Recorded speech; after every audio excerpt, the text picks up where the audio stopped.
Afternoon, everybody. Appreciate y'all being here. Just giving God the glory for 3-0 in this league and whatever we are, 15-1, 16-1, 15. Again, just a great ball game last night. Just appreciate our crowd, our students. I read on Twitter we've got some students that are a little unhappy because they had to sit up top because there wasn't enough seats down low for them. So it's always a good problem to have. And again, I thought they were the difference last night for these kids. They really gutted it out against a really good Georgia team. And that's going to happen in this league. Every night is going to be like that, I really believe. And, boy, these two, you know, we're spoiled. That's where we are. I mean, Tiara McCowan has 18 points, 21 rebounds. Got 27% of her opportunities to rebound. She got them. And, you know, it's just come to be expected. And yet she knows, I know, we can find areas that we need to work on, improve on, get better at. Jazz knows she can do the same thing. You know, Jazz banged up her foot last night early in the game and fought through it. And, you know, we just need to really come to appreciate the things that are going on right now in women's basketball, have been going on. These kids continue to carry it on. But, you know, I got home last night and really had a hard time sleeping and into the morning even just contemplating and reflecting. I'm real critical of myself. I'm critical of my team. They know that. We hold ourselves to a really high standard. And I've said this before in here, and I'll say it again. I've said it to them. You know, if we're not, whatever goal, if we don't attain the goals that we have set for us this year, it won't be skill set. You know, it'll be the intangibles that hold us back. That's how good this team can be, but that's also the battles that we fight every day with this group. And they're a special group, no question about it. And we're getting, you know, really good play out of a lot of different positions. Chloe steps up big last night and carries us early. Had a great game, gutted it out, 40 minutes. And Riel, 40 minutes. So you know, this league is just a nightmare. I've said it many times. It's a nightmare of a league. People have seen her play for 4 years. They've seen her. They know where she is right now in her career and how well she's playing, and they have a game plan for it. And, you know, we have a game plan for other people as well. And you know what? Every night, it's whoever executes that game plan is going to have a chance to win. And last night you saw two teams that really were doing a good job in some things. And, you know, we found a way the last 5 minutes to really do a great job of locking down and end the game on a 15-3 run. And you know what? I'm gonna take that and we're gonna move forward with that. We got to get ready for Auburn. Everybody knows their style of play and how they attack you. And Coach Flo does a tremendous job with them, her and her staff. Those kids play a system like we do, but it's a different system. And it's very hard to go against a lot of times. And so we're going to need to go in there, take care of the ball, attack. We need to play well and find a way to win on the road. It's hard to win in this league, and it's really hard to win on the road. So we'll have good preparation. We've got an extra day this week, and so we'll have good preparation and be ready to go in there on Monday night on national TV again. Coach, you said something the other day to the fact that if there's anybody playing better point guard in the country, I'd like to see him. What's Jazz doing right now that you like more than anything else, maybe? You know, I think, again, she's not turning the ball over, running her team. She's picking and choosing her spots really well on when to attack it maybe in transition and when to maybe pull it back and get us in something or get us into something out of transition. I think she has a real good handle on what I want to be done. And I think that's the key to any point guard is understanding, you know, being on the same wavelength as your coach and understanding what you got to do. You know, she's really competitive. You know, I think you got to have a competitive person at that position that wants to compete on both ends of the floor, play really hard. And she has her moments of where she's passionate too. And I wish she could, I wish almost sometimes she'd play with more. I know she's playing hard, but she can get pretty excited. When she gets excited and gets into what she's doing, I get pretty excited watching her because, as y'all know, I can be that way myself. So I think she's just really doing an excellent job running our team right now. Hey, Coach. Hey. The third quarter last night, Georgia, I think, shot 9 for 11, and that's what kind of got them back into that game. Do you chalk that up to good offense, or what are some of the things you saw that you maybe improve defensively? Yeah, and it's no disrespect to Georgia, and again, I thought they were outstanding, but I just think that was, we were just not very good. I think we weren't locked in. I think we're playing hope they miss defense, and whereas I think you watch that last 5 minutes and you see some kids locked in and in a stance and focused and creating problems, and that's who we are. And again, I reflect on a lot of that. I reflect on playing time. Somebody may be tired. Should I need to find a little blow for them here or there? I can tell you, neither one of these two like coming out. But at the same time, last night when Jazz banged up her toe, she had to come out. She asked me to come out, and that doesn't happen very often. So when that happens, I know she's got something going on. But, the third quarter, again, they were really good, and I just didn't think that we came out with the same. We've been pretty good at coming out in the third quarter punching first. Wasn't the case last night. Good afternoon for the players. I think we saw a little bit of that toughness against Marquette when they kind of burst out to like a 6 or, 7-point lead, and you guys kept coming back. Last night, kind of the same thing late, because Coach referenced that toughness and defensively and offensively. What do you think is about the knack that you guys have shown for rallying in situations against good teams? Do you consider it toughness or just maybe flipping a switch, or how would you guys describe that?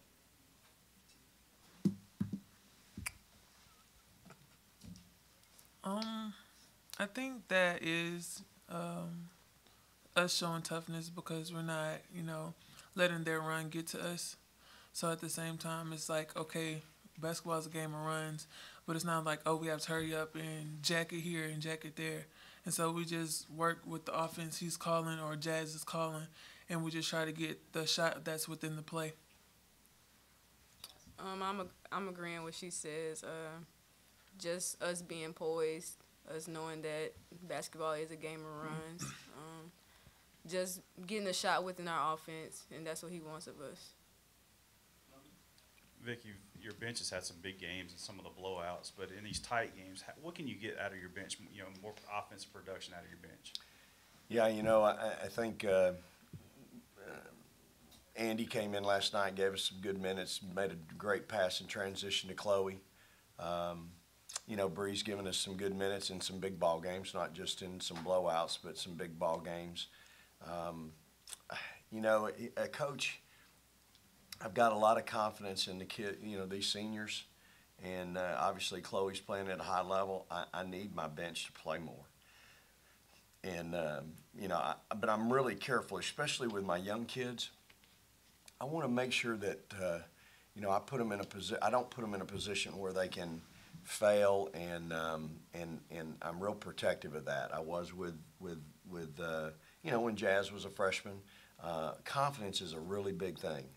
And, I'm really protective of some of those kids in that I just don't want to put them in a position where they can't be successful and maybe get something in their head, and then it's like, oh my gosh, don't put me in, don't put me in, don't put me in. We can't do that. Or it's they can't get out of their own way when they're in the game. They've got to be able to function. My job is to get them ready so they can function in that environment.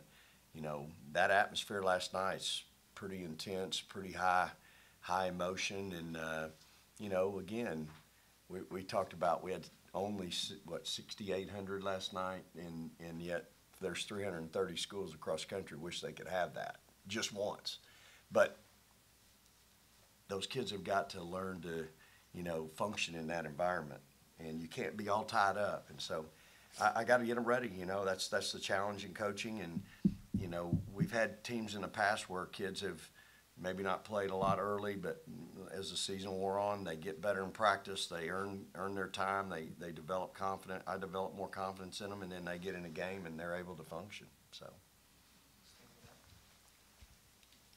For Tierra, a recent poll of WNBA coaches and GMs tabbed you as the #1 projected pick next year. Obviously, it's high praise, but where do you see yourself at this point in your game, and what are some things that you were looking to improve till that point? I know I need to finish the first shot. You know, I can't miss that many times and I got to keep going back up, but I should stick back the first shot and work on rebounding more, kicking out to my teammates. Still for T, Georgia's coach last night, she said that coming into this game, you were their main focus, trying to stop you on both ends of the floor. Do you feel like teams have sort of done that to you this year differently than they have in the past? Do you feel like when you step onto the floor, this team's trying to key in on me and prevent me from getting what I usually get? From being what I did last year, I know that I'm going to get, everyone's best shot, and they're probably more than likely going to double or triple team me. And so just knowing that and having a mindset of, not letting them limit me to what I can do and what I'm supposed to be doing is the biggest thing that I have to think about. Jazz, Coach talked about you having a passion for the game. Where does that come from? Have you always had it through high school? And just, if not, when did you see that come about in your game? I think that came about in high school. I don't know. Just like, I've been playing basketball for a long time, and just me being able to do something I love for a very long time, that means a lot to me. It means a lot to my family, so that's where the passion comes from. And T, what's it like to have a point guard with that passion to play alongside you? It's great, and Jazz is a great point guard. She runs our team. She gets people the ball, where they need it, and, she leads them to open shots. And so just having a point guard who can just come in and just dictate the whole team and just make sure everyone's doing their job and just holding them accountable.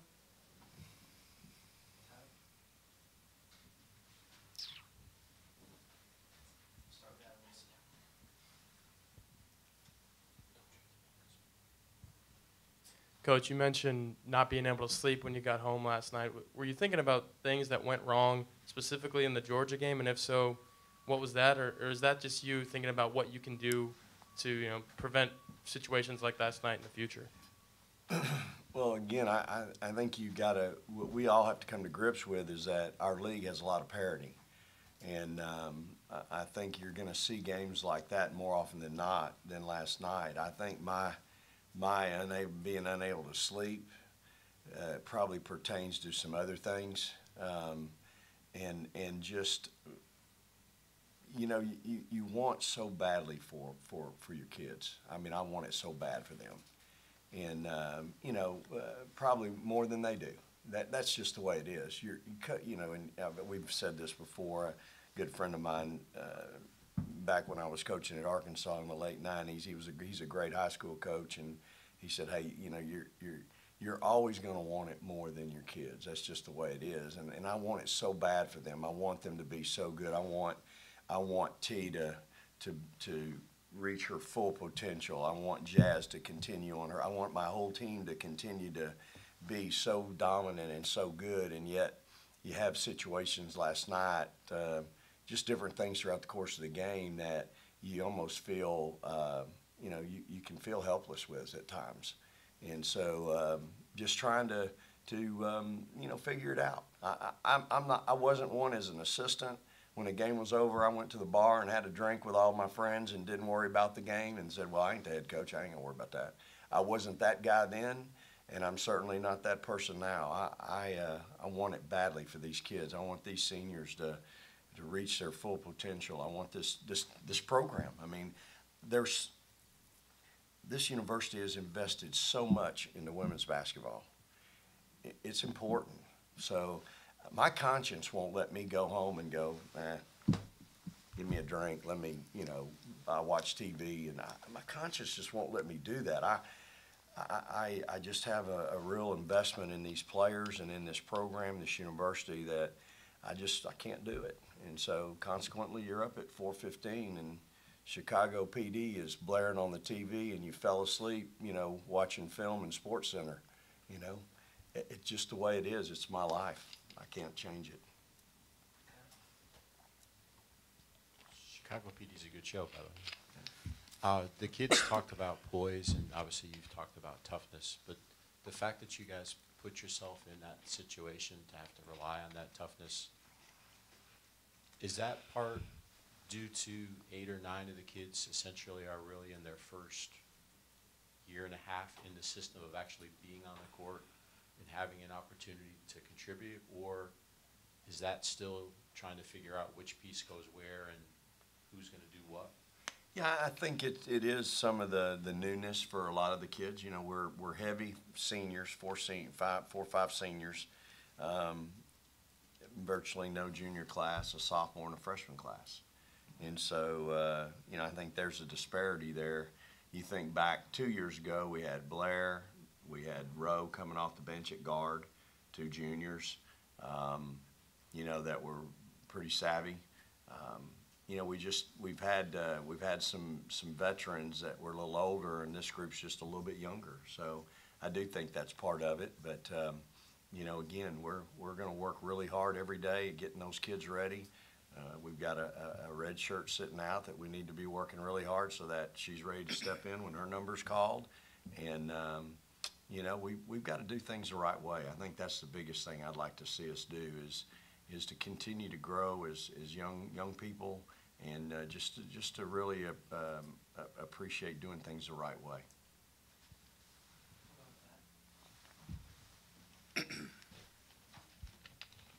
Hey, Vic, when you look at, no loss is ever good, but the loss at Oregon, ever since then, it seems like teams locked in a little bit more, on both sides of the ball. With all the new paces that are in bigger roles this year, do you look maybe back on that as maybe that was maybe a turning point that your team maybe was like, hey, we got to lock in a little bit more? Maybe. We didn't. Last night to me was a little bit of a, I wouldn't say setback, but again, I just have so much respect for the league.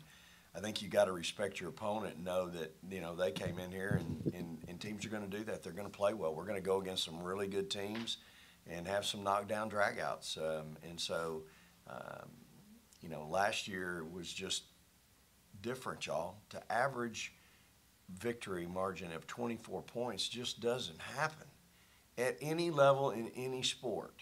And to do it in the Southeastern Conference with last year's team, it's crazy. Those numbers are off the chart. So again, I think we're spoiled around here a little bit, and it's just not going to happen that way. So I do. The thing about the Oregon game, last night we answered when it got tight. We answered and we closed the game on a 15-3 run.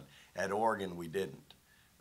We didn't respond in a real good way, and that's what was concerning about that night.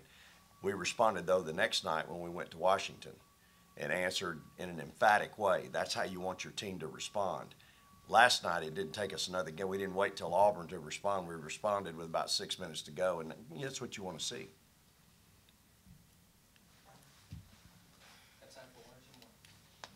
To build off of that, being I'll call you a perfectionist. I think that's safe to say. What you just said, are those signs of growth? Because the way that you've commented, and I know sometimes you do the Lou Holtz and the glass is half empty rather than half full. Are those signs of growth that you just talked about, not waiting until the Auburn game, waiting until 6 minutes left, not waiting, but reacting with 6 minutes left to make that stand?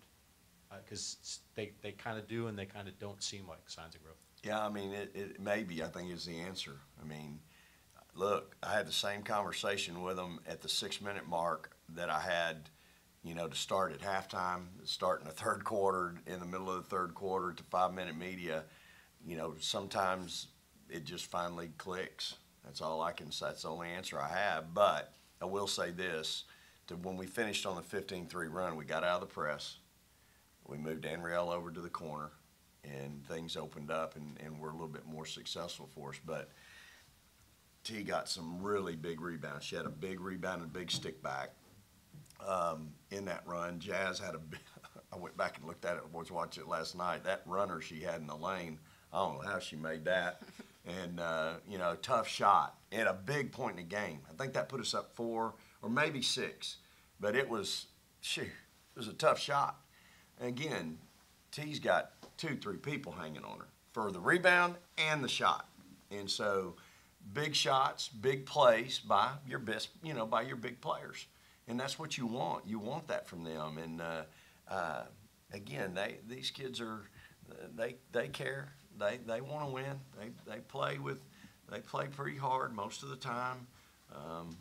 When they don't, they know I'll hold them accountable. That's just part of it. Thank you, guys. All right. Thank y'all.